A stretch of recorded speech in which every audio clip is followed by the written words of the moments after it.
Welcome back. Yep. We are joined this morning by Donnie McKillop from the East Coast, Loomis Chaffee School. He's the associate athletic director. He is the head baseball coach. He is the quarterback coach. He is a dorm head. He does a million other things like all of us prep boarding school people do. Coach, thanks for taking the time to jump on today. Good to be here. Good to be here. All right, let's do this. Take us through your background as a coach. How did you get into this business? Start at the beginning when you were just a young buck running around under the bleachers, what Yep. that career looked like, and how you found yourself coaching high school kids. Yeah. So I grew up out in Southern California in Poway, California. I was the son of two Pittsburgh parents who had made it west. And so grew up playing football and baseball were the sports that I grew up loving, and really just enjoyed being around teams. I was an only child and being without much family out west. Both my parents worked. One was a lawyer, one was my mom was an engineer, and I was a daycare kid and loved being at sports with teams. And so mom and dad ended up being my coach and a team mom, and our social events ended up being all around athletics my whole life. And so it was a really good experience of growing up. And when I went off to look to play college sports, it was really football driven. But I was also playing baseball. I'd played travel baseball my whole life, and it was a 12-month deal, and football for me was about 6 months. And I threw on football every Sunday for 52 weeks of the year too. Kept those two balls rolling, and was a quarterback in football and was an infielder and pitcher in baseball, and ended up chasing that through college to find my way to Middlebury College in Vermont. Can dive in a ton on looking at the college search and that process for me in 2007. Chasing football and wanted to get to a place where I can be the quarterback, and also then play baseball as a secondary benefit at that college. And then found my way into the network of the NESCAC, and then found my way into the NEPSAC, which is this New England Prep School Athletic Conference, and did a little bit of grad school, college coaching along the way, and then ended up back at prep school. So can dive into a variety of spaces and places, but that's the general route from to start you off there. Perfect. How long you been at Loomis? I've been here now 9 years, got here the spring of 2017. So Perfect. And before that, how long at each of the previous stops? So I was at Amherst College right before as the running backs coach, and actually had an opportunity there as a restricted earnings guy to be a baseball coach there in the spring as well, but left to come to Loomis before that job started. Before that, I was coaching baseball at Middlebury College, my alma mater. Did that for a season. Before that, I was at Springfield College getting my grad degree, was there coaching 2 seasons of football, doing the defensive side of the ball. And before that, I was at the Williston Northampton School teaching history for 4 years, taught history, coached football, basketball, and baseball, was a defensive coordinator for football, taught history, coached freshman basketball, and coached some baseball as well. There you go, right? Prep Yeah, school. man. You're going to do this and this. I've never Yeah, done that. That's fine. You'll figure it out. yeah, exactly. Okay, two things. Aaron Quinn, buddy of mine's Yep, been on the pod. Go back and check that out. I'll make sure I love share that. this with him when we are done. And Yep. then, oh man, this is going to be somewhat inappropriate, but single child, only child, and you have Yep. four. Any connection there? Yeah, clearly I wanted more people to play with when I was growing up. Definitely really enjoy having a lot of kids and growing my own family. Been a big component of what I'm doing. Also, the prep school life really allows you to really branch out, and the kids grow up here and are really in good care, both from my wife and also from all the village family people here too. No doubt, right? Takes a community. They all raise each other's kids. It's part of being here as well. Okay, how would you say, and I'm curious about this, right? So football, baseball. How did playing baseball, right? If football was your primary thing, you played baseball your whole life. How did those two things marry? Yep. And what was the tension between them, especially because you were probably on the front end of the explosion of club and travel and Yep. sports specialization and having to push back on that, especially now that you're coaching. But how did those both complement, and how did the tension interact in your own growth and development? Yep. I think for me, the piece of complimenting has been the best part of my athletics personality. I think football, the high level intensity, the compete, the physicality, all of those pieces are super intense. But also playing quarterback, there's a lot of poise needed. And I think the baseball, the level of poise and kind of laid back element of that, and being able to execute in high pressure moments, but having your body under control and being more, like I said, that kind of poised environment. I think the dual personalities of both those sports really helped me compete in each, also helped me be a team player in both. I think I, growing up, I was in a travel baseball program from the moment I turned 10 and was on an all-star team, was on a travel baseball team that was year round. The rub was on Fridays, I'd be going from football practice to Friday night football to a Friday night baseball game. I'd show up in the third inning. I'd have changed into my pants on the drive there, would play the back end of 4 innings, and then go play a football game on Saturday morning, then a baseball doubleheader on Sunday. So I think being an only child, it was probably a benefit to being able to get to all the things I was going to. That's one thing I'm realizing as a father of four now. Like I'm gonna have some carpool kids, but that those were definitely the rubs. Was just the sheer time. I think also football. There's only really an in-season football contest, so I think the benefit of football and baseball is although there was 7-on-7, it wasn't as big as it is now. And so my we didn't have a high school 7-on-7 team that went in the spring. So my football season, we had spring football that was going on and I would miss, but I was playing baseball at the high school that I was at. And sometimes that was challenging. And sometimes when I was missing fall baseball, I'd be getting behind, especially in at bats as a hitter, not getting as much live pitching. But I had access to a tee and to Sundays were really my days of my off season, like my out of season work. So in football season, Sunday I like to take swings and take some grounders. And football and baseball season, Sundays were my football throwing days. So it was just really creating the off-season work in the season of the other. But certainly there was a challenge. And at a high school of 3,200 kids, there were not many multi-sport varsity guys even in 2007. I was probably one of a handful of guys who had multi-sport varsity levels that was not the cross country and track, or we had some like volleyball, basketball guys that would translate, but not a lot of fall spring athletes, particularly the baseball guys. It's a high level of baseball in Southern California. But sometimes you have pitchers, but the level of hitting is really the challenge, I think, to face 90-mile-an-hour arms hitting and also then be reading defenses at a California level was really fun. And so something I did year round in both for sure. Yep. So how do you navigate that now as a coach? Yep. When, and if you haven't listened to a ton of these, my soapboxes, I think all travel sports need to implode. They're destroying sports, but whatever. That's my own peace of mind. How do you coach, advise, teach Yeah. your athletes, people that aren't even connected to you that may ask you these questions of, hey, I'm hearing this noise that I just have to do one thing when you did both, you know what it's like. You're coaching kids that do both. I know there's no black and white about it, but if you could give a generalist soundbite that you Yeah. offer to everyone, what is that when it comes down to kids being forced or Yeah. influenced to make that decision? Yeah, I think kids really have to look at how to manage their time. I think that who to listen to and who to surround yourself with and what to chase are the biggest, most important pieces. I think those themes are the most important to dive into as a parent and a student athlete is, what adults and what peers are around my kids talking about what's important. I think about my travel baseball team. My minister at my church, his son was a shortstop, and then our buddy's dad played at San Diego State, so he ended up being our head coach. So it was much more like dad founded and less business structured. What's hard, especially being at prep school, is I have 10 college baseball players in my senior grade, right? So a lot of those guys do specialize in baseball, train year round in baseball, and fewer of them each year are becoming multi-sport guys. That's just candidly the nature of where the beast is going. But when they come here as freshmen and sophomores, I want them to try a lot of things and see if there's an avenue upwards to play something else or to do something else. And often our guys will find a musical instrument or fishing as a hobby or some other type of like healthy lifestyle habit. I think that's my key now is not necessarily to push go play football or go play soccer, but it's have something that you can play at least like recreational basketball with your friends. So you play 5-on-5 basketball, you go hiking, you run, you just finding something that brings your high school self joy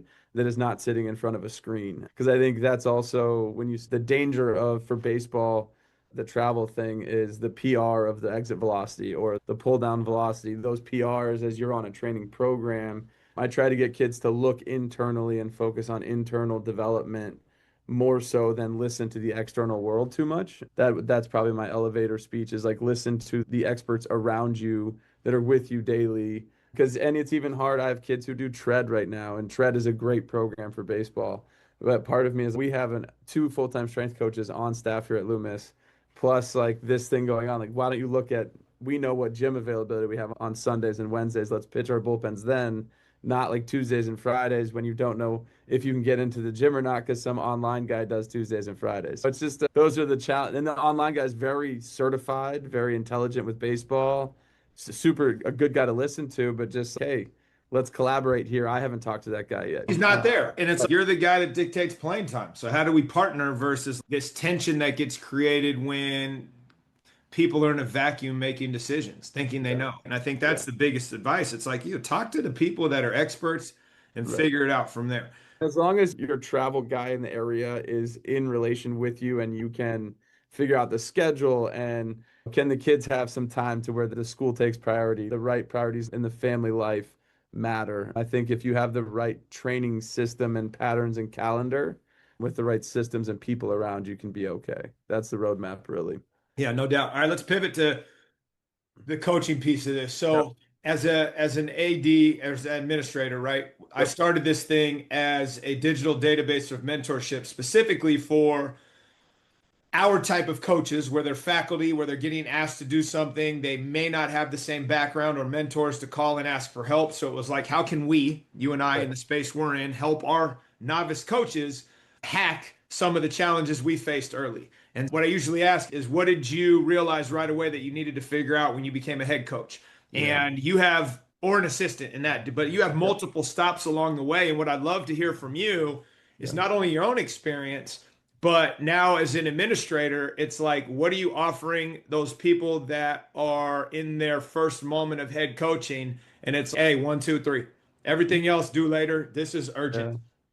Yeah. Yeah, gosh, I would say probably figure out where your team is at now is probably number one. That's probably from a human level, right? Like human relationship based. Where is your team now? If you are first to take over a program or to get started, having the human inventory of kind of the satisfaction level of where the program is slash was, where the people are coming from, whether that's talent level, passion level, role fit into that program at the time. I think that's probably one of the biggest things I learned at Springfield College when I was there is the coach talked about a coaching change that he had seen at a school with a couple of his friends and that the guy had spoke negatively of the prior head coach. And just to make sure that as you start in a new program or new place, to make sure that you meet the program where it's at and get the best out of what was there, and then make your own best authentic self the next step forward with the program. So I think that was one thing. I was lucky when I first got into education. I had a senior teacher when I was teaching a little bit of public speaking class at Choate Rosemary Hall. And it was the guy was totally himself. He was pretty silly. And I was thinking I was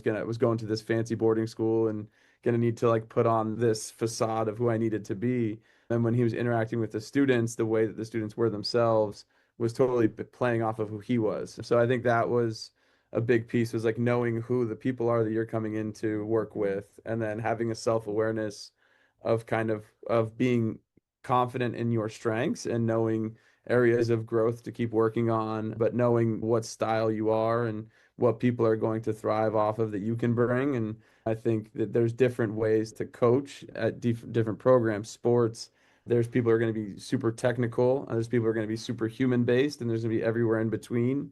So figuring out what your supports are that are in the system. So I had to learn like who were my assistant coaches that were my allies, who were kids that were young and needed support growing, who were guys that were older and knew how ways the things that had worked, and where is that middle ground of changing and shifting and growth, but also holding on to tradition and value and strength. Because I took over a program that had won in 2017 as a baseball or 2016 as a baseball program. They had tied for a title, but they were always perennially in the top four, not necessarily a dominant team, but always in the top four. And I knew there was going to be some loyalty to what had been. And so coming in and respecting that culture and what they had earned for 30 years prior under the last guy is really important.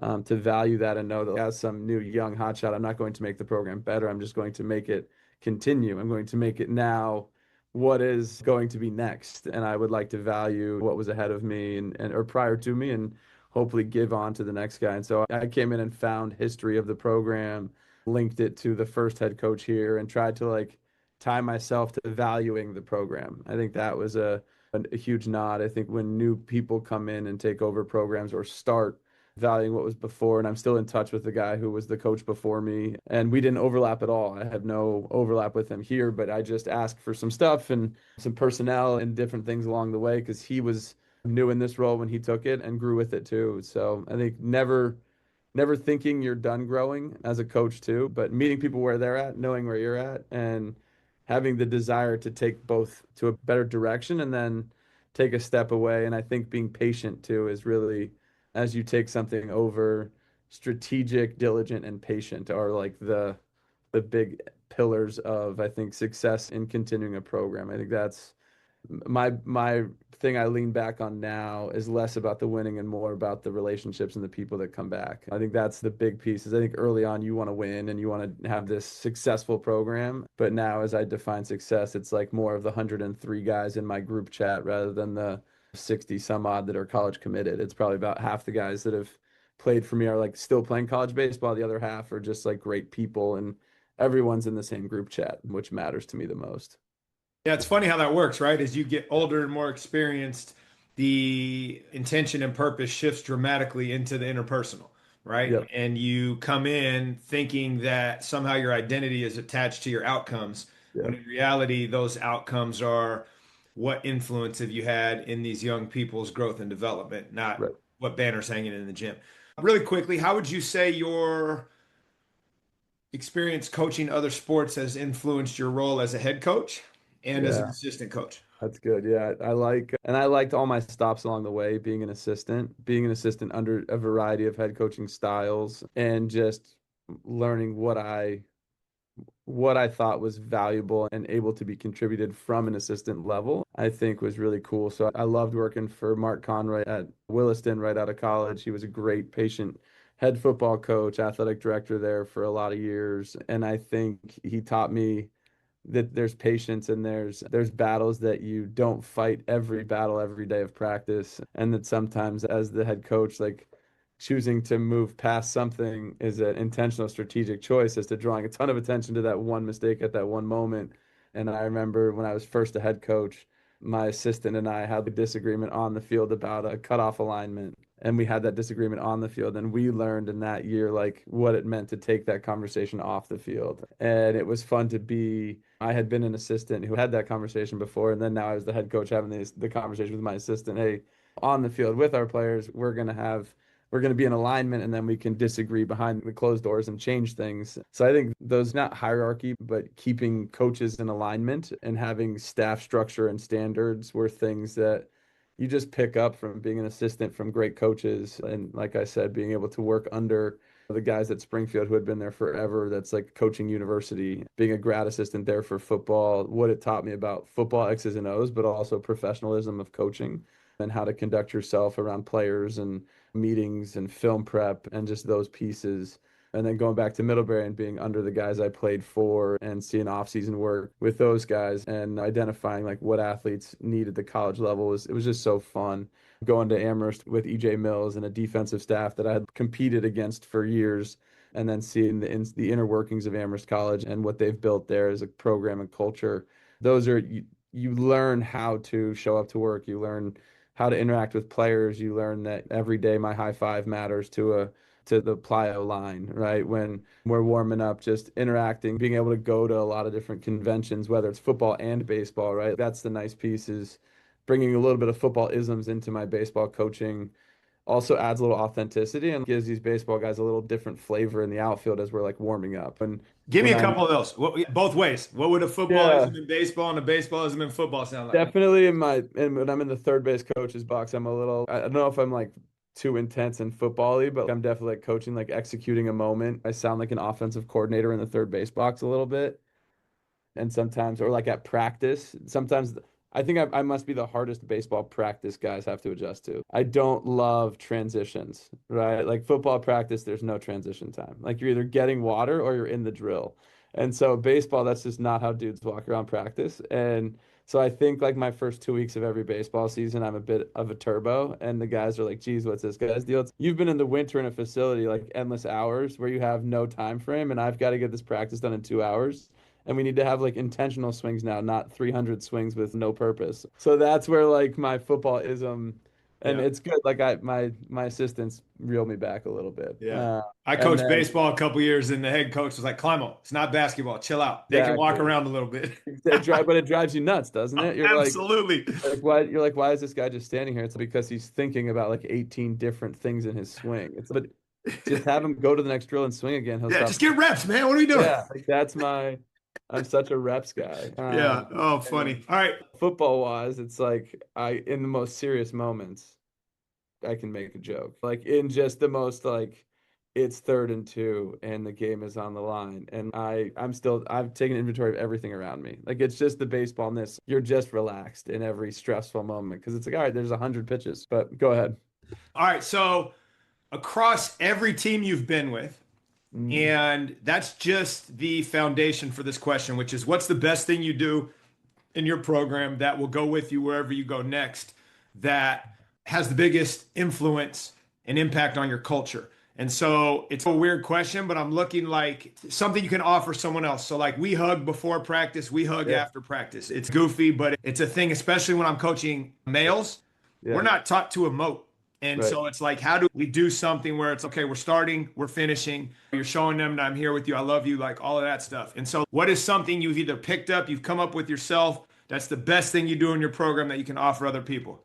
Yeah, man. Gosh, the best thing I do in my program. We bring it up as a group and not necessarily to break it down, right? I'm not breaking down the game, but we are bringing it up as a group I'd say before practice, I give everyone a high five. Like everyone gets knuckles or a high five from me. That is big on me. Like that's just energy buzz. If I am going to be with everyone every day, they're going to have my individualized attention every day. That's number one. But then at the end of games, practices, like you are not taking your cleats off or going and taking care of your stuff first. Baseball wise, we are going to clean up the field to our responsibility. We are going to take care of our team stuff first. And I think that symbolically as you're not taking off your cleats as coach is talking. It comes literally from like my little league days and my Pop Warner days. The eyes are on you until this practice direction is over, and then we're going to clean up after ourselves and we're going to leave this place as good as it was when we showed up so that the next day we can come out and be grateful to be out here again. So those are probably, I think, gratitude based, or like my gratitude of just having everyone participate and trust in my leadership is my high five realistically, and to know that like I value every kid and I do that whether I'm on the varsity football field, the JV football field, the varsity baseball field, the JV baseball field. It's just the hello, like the if you're walking in the halls off campus too, off the field, just the hello, the salutations is really important in my world. And then I think the post game, post practice, we take care of us before me. You're taking care of team gear before your cleats are off. You're listening to team incentives, initiatives, direction before you're getting comfortable and ready for your own business. No, I like that. I like both of those. What have you learned watching other teams, right? At these Yeah. schools, we have so much access to our colleagues in the other programs. Often it's hard to get there because you're training and everybody else is training. But right in the winter, when in theory you're not coaching or at other stops, Yep. where I always joke, I got the water polo coaches and the swim right outside my office, and I just get to watch and listen and steal anything that you can name that. So I got this from the tennis coach and I started doing it in baseball. Yeah, interesting. Anything I could name It and doesn't have to be technical, yeah. right? It's not Right, necessarily right. even strategic. It's just, oh, wow, the way they did this Yeah. really was able to move the needle. And the one thing that I thought was fascinating is as a football, as a baseball, as a land coach, Yep. you can demonstrate. As Yeah. an aquatics coach, like you're on the deck. Like, how Yeah. are you trying to instruct a technical skill when all you can do is show them versus like actually being physically in the space? Yeah, and that's one thing that I am always amazed at is the flowing sport coach. So this is where like I'm football and baseball between every play there's a set opportunity to reset and go. Right? So one of the things I would say that I have learned over time here is to allow my equip my athletes to be the decision makers. And so watching flowing sports and that coaches don't always have to interact with a kid to make an adjustment. So I've talked to coaches here about like how did, that kid know after this to do that? How did because there's no timeout, there's no come over between this pitch. There's no between innings. Like why in this shift was that kid doing that in hockey versus not? And so I think learning how to equip athletes to be in game making decisions without having to be the one to call timeout and go out there, being prepared for moments and helping kids. So, and for me, that's been being more interactive in approach work. So, asking kids what they're looking for, asking them for their cues sometimes with their mechanics, as opposed to when I first got here, maybe changing their physical mechanic. Now it's asking more, hey, what is this mechanic that you're working on? What pitch are you looking for in this count and why? And so helping them equip themselves for counts as opposed to me maybe calling an offensive timeout and having to regurgitate the information, having them have more concept-based learning so it is more transferable time after time. I think flowing sport coaches getting that chemistry between teams is pretty cool to watch. Yeah, no doubt. It's fascinating, right? And the way you just named that, Yeah. I know that to be true, but I never thought of it in those terms. The flow versus the reset sports, and Yeah, like football, baseball, very much those, right? everything is next play. And so what's crazy about and that's I always joke with people like I'm really good if you give me a moment to reset. I can always and I can create a 2 second reset because there's a set between every pitch and I can completely reset and compartmentalize what my next situation is very quickly because of that kind of natural flow of both sports for me, which is weird. All right, coach, moving on. In a world that is deeply polarized and we're in these echo chambers all the time, I always ask, what is something you've most recently changed your mind on where you're intentionally challenging your belief system? Because we don't get an opportunity to do that, right? Unless you're surrounding yourself purposefully with dissenting voice, with people that are your truth tellers and accountability people versus just the yes you get in these echo chambers. How are you doing that? And what's something you've recently looked at and been like, you know what? I used to believe this, but I don't anymore. And now I'm over here. Yeah, I have two kind of answers to that one. The first would probably be from when I was younger to becoming a coach is probably what you can do in season and being singularly focused on a sport. Even when I was a two-sport athlete as a kid, I had to be in football and in baseball. And I think those are important, but I think what I'm doing now to empower kids to continue playing baseball in a world that is really pushing specialization, allowing a kid to still practice for hockey tournament or to practice for football or go to a showcase or two in a season, not to take over the season, but to be really out ahead of communication with a coach and really have events that are important for a young man's future, be prioritized for that person in a season. For instance, a football player going to one showcase event in the spring in our 7 week season is something that I allow now if it's the right timing and the right communication venue. It all goes to a certain level of standards and respect, but if you would have told me that at 18, that would have been crazy to miss a practice or a game in season. And there definitely are still the kind of timelines of return and so forth, but it's not a blacklisted human to the team because we want to have some multiple sport athletes. We had a really good hockey player here who was a captain of our hockey team who actually ended up going off to the Navy to pitch because he was able to do baseball stuff for us, but also still be our hockey captain at Loomis, which is pretty rare. And that's one piece. And then the other piece is more is not always more, especially as a baseball coach. You always want more swings, a little bit more daylight.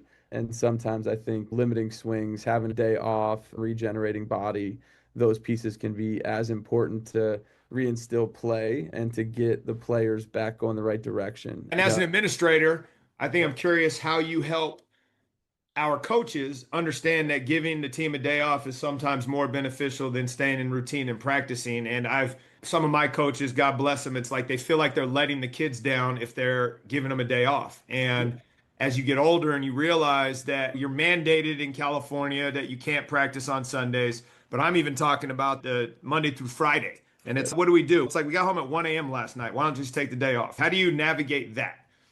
We've got a great program here, a lot of big athletic support. I think if you talk to our strength and conditioning coaches on staff here, they'll talk about the importance of regeneration and body. And so when we're talking to coaches here often, like you said, the policy and procedure of not allowing 7 days in a row of practice, but then even just your regular work week of lightning loads after a heavy work week. And so we have the force plates on campus here that measure literally the physicality of a kid's body and how they can jump and recapture jumping and change a direction. And so you can see the health and where they're at as a human being and an athlete. And so as they're performing, right, we can show them that it's not as high a level of performance. And so we're starting to see that with our guys in the fall. And it's something that's easier with the data, but getting coaches to really buy into, like, sometimes it's just more important to play, to have the work pay off as opposed to work more to have more work. It's getting the kids to play again and realize that they have it in them and to keep going as opposed to kind of working through it.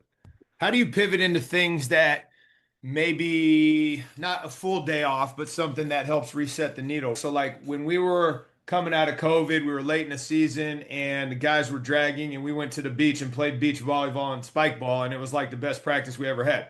Yeah.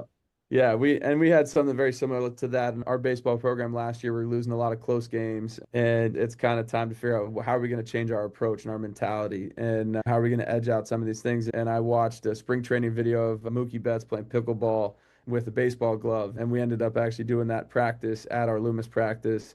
We brought out 3 pickleball nets and did a tournament, and ended up changing the nature of how we started interacting with each other, and kids started talking to each other more positively in competition.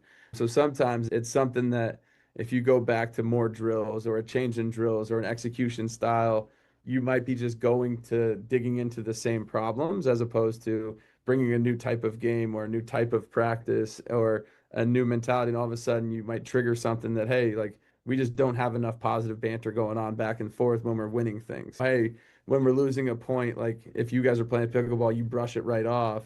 When you take strike two, you act like your world's over right now. Like we can make those translatable teaching opportunities in a practice where you change some things up.